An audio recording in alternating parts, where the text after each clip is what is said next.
Law 17 is think fundamentals, not tactics. And I was out last night and managed to meet a gentleman called John O'Leary. And John O'Leary, again, is an absolute classic example of a top 1%er. In fact, he's considerably more than that again. John O'Leary was, he won the Irish Open in 1982, which was the year before Seve Ballesteros won in 1983, which was the pivotal moment in terms of my golf book. John O'Leary played in the European Tour for many years, had several wins. He was Ryder Cup player. He kind of roomed with Sam Torrance for many years. So off this conversation, I actually ended up on the phone with Sam Torrance, which is very pivotal in terms of the film and that whole side of things. But the interesting point to do with this and my fundamentals, not tactics, was John asked me how I had managed to learn my golf. And I think to begin with, to an extent, he was slightly skeptical, as many people are, of my story. But when I told him that I spent the first 6 weeks not going to the range, not going out on the course at all, but completely going back to scratch, as it were, completely beginning with the absolute core fundamentals of golf, as in not putting a sticking plaster onto my swing, but going through to stance and grip and alignment and and that first part of the takeaway.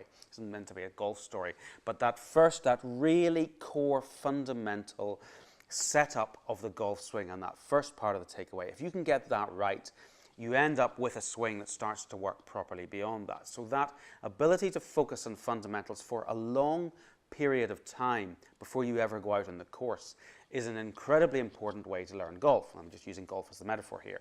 But that's not the way golf is taught, because what people are always looking for are the immediate gratification, the ability to put a sticking plaster on the problem or the swing that they already have. And they also very, very quickly want to go out there and start hitting balls on a course. They want to move to that fun side of things. Now, the way that John learned when he was about 12 was exactly that same way. He was taught at 12 just to spend that first 2 weeks with nothing more than that first part of the takeaway, getting the setup right and doing it all in front of the mirror.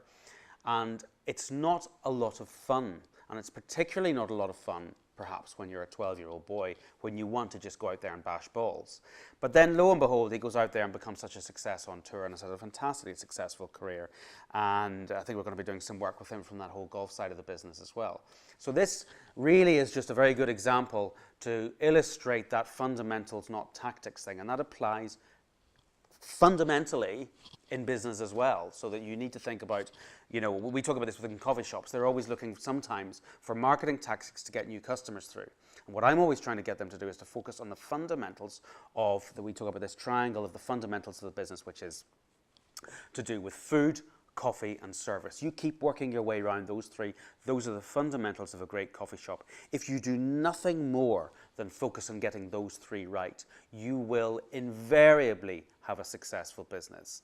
And then you can start to perhaps put marketing tactics or little bells and whistles on top of that. But most people don't do that. They try and take the easy option of creating a relatively mediocre business and then trying to tack onto the top of that some sort of a way to make it better, the easy option. As I say, the same thing applies with golf swing. The same thing applies in nearly everything. You focus on getting the core processes and the fundamentals right, and then eventually you end up with something that's much stronger. So, Law 17, fundamentals, not tactics.